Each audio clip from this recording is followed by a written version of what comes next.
Welcome. Today's lesson will be about creating a virtual machine.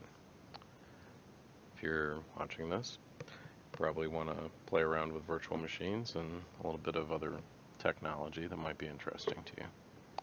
So what is a virtual machine? It's a pretty simple concept that it's basically a computer running inside of your computer. It has a separate file that gets stored on your main hard drive within your main operating system, like Windows here. Or if you run a Mac, you can do the same thing. That file is used as a virtual hard drive to run your virtual machine off of.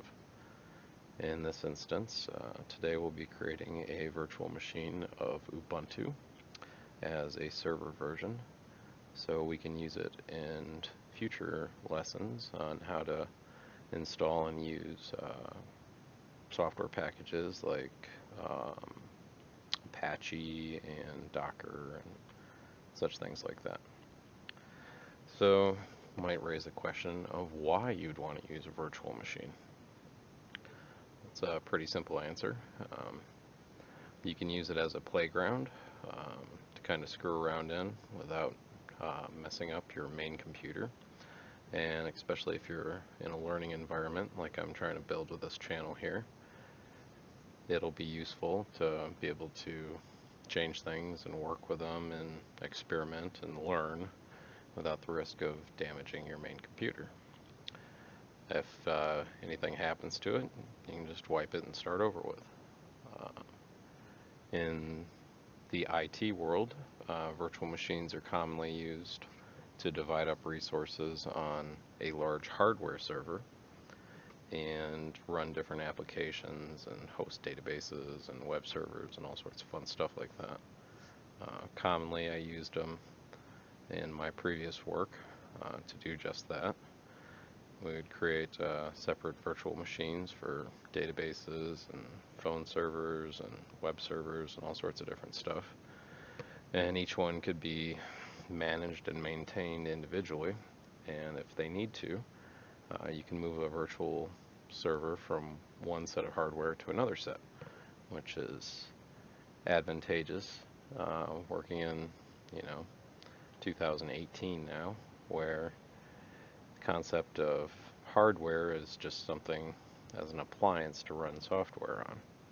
So you shouldn't be tied to a specific machine, like if a hard drive fails or a network card fails or a power supply goes out. Having that stuff backed up, you can just move it to another computer. So right now on the market there are two virtual machine softwares available. Unfortunately they're owned by the same company. You can see here Vmware is probably the leading product. If you go to their website, click here on downloads, they do have a free version that you can play with. We're just going to use Workstation Player today. But there is also VirtualBox, which I happen to like. Oracle acquired them, but has still continued to maintain their software. And if I'm not mistaken, Oracle also owns VMware. So I don't know why they keep VirtualBox around, but it's a nice set of software. Hasn't really been updated or improved lately, but it's pretty solid in what it offers, and you can get it for several different distributions, platforms, and such. But today, since I'm working in Windows 10 here, and that's what I have on my laptop, I will be using Vmware Workstation. For everything that I download today, I will be including a link in the description, so you can just follow those. If you want to get this download started, you can pause the video or whatever. And then the other one we'll be downloading today is a copy of Ubuntu Server. And you just go to their website, click on Downloads, go to Server, and click Download. I already have that downloaded here so we can use it. Chose to use the server version because it's a little bit easier to use the command line, and that's most of the stuff that I want to be teaching.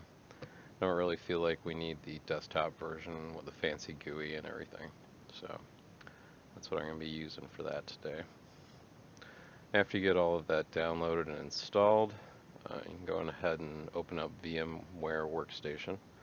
Looks like I have a kind of an old version here since last time I downloaded it. And we're going to click on Create New Virtual Machine. Might be getting ahead of kind of covered what's available and the reasons that I chose it already. What operating system? You can actually run pretty much any operating system that you want on a virtual machine. Today, just be using Ubuntu because it's simple and easy. It's a good starter operating system for new Linux users, and it's pretty easy to learn, and it's a very stable operating system that's offered for free. You could also create a virtual machine in Windows, which you would need to have a license for, obviously. Or you can also install Mac, I believe is a virtual machine. There's a couple of ways to do it, but it's kind of complicated. But today we're just going to use Ubuntu because it's nice and easy. There are many flavors of Linux out there. If you have a preferred one, I mean, you can obviously do that. But just to make it nice and easy, we will be going this route today. So first step it wants you to do here is to select the operating system that you're going to install. And since we downloaded this ISO here, we'll just use that today. Go to downloads, get that going. Click next. Personalize.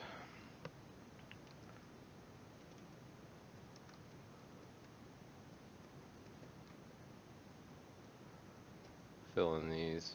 It'll later use these to automate the install of the operating system, which is kind of nice. Just put our little thing here. And here's like the first question you get for specifying the specs of your virtual machine. So I'm going to go ahead and do 30 gig. It's probably a little bit much for what this is, but if I want to mess around and do other things in the future, I want to be able to do that. I'll just leave it as split virtual disk into multiple files. Probably take it a little bit easier on my SSD drive in this laptop. That's the basics here. We're going to go into customize hardware and take a look at some of the stuff available. We're definitely going to want more than 1 gig of memory. Probably throw that to 8. I currently have 64 gig in this machine, so running 8 isn't going to tax me too much. Most people have 8 to 16 gig memory total in their computer these days. If you have something modern, if that's the case, you probably want to go with something like 4 gig. Be a little bit more reasonable there. For the network adapter, I think I'm just going to leave this as NAT for now. We might have to come back and change this later. I'm on a shared Wi-Fi network here, so I might have to screw around with that a little bit. The rest of the stuff we don't really have to worry about because we're doing it in server mode. So we'll just close that and finish up. So it's going to, I'm just going to ignore that. It's going to start up the virtual machine and connect the ISO and start doing the installation. That's all we're seeing here. This is just standard Linux booting up and getting ready to install stuff. So we don't have to worry about too much of this. Probably talk for a little bit here and then pause as needed to go through and make the selections. I think we'll use English today. You do have to click inside this to get your keyboard to work with it, since we're in server mode right now. and I don't think this version likes mouse, so we'll have to keep doing that. Do install Ubuntu, and that looks good. Don't need a proxy. We'll let it use the entire disk, and that looks good. So this is just allocating the partitions. This stuff you can usually just let it do its thing. Obviously, if you're a bit more advanced, you can break these up into separate drives and such, but we don't need to do that today for our purposes. And we'll just continue here. It's basically clearing out the previous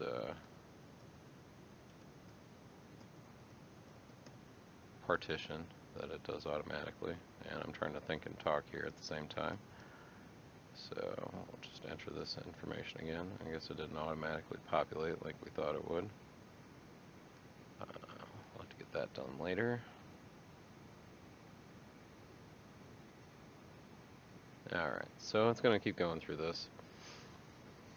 I felt like this was the most appropriate first lesson for how I want to repurpose this channel. Previously I've made videos on other stuff, but since I already have a monetized channel, I'm just going to kind of reuse this one. And I thought I'd share some of my knowledge of technology and break it down in a similar way that I have in my previous videos for other topics. Generally, I've always been a trainer, and pretty much every job that I've ever had at my university, I worked in a student technology center that offered free tutoring services to students and faculty, and to do classes on technology as requested. Thought this was kind of smart of our university, using young people to explain technology that grew up with it instead of older instructors. It's probably a good idea. But before that, I worked in an IT department for a number of years, and most of the stuff is self-taught. Right now, I'm going to try to break out of this server window. As you see, there isn't a mouse cursor anywhere, and no, it automatically did it actually. But if it's still stuck in there, you can just use Control-Alt and it'll pop the mouse out. We'll let it keep doing this stuff. Actually, it looks like it's done. I haven't installed this version of Ubuntu before, so it looks like they changed a few things from what I'm used to seeing. Didn't give me the option to install a couple little extra things that I usually do to make using it easier. But now we just rebooted, and it should be loading up the server.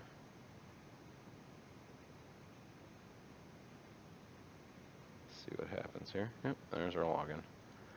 Alright, so that username that I created is the administrator, and we have successfully created a...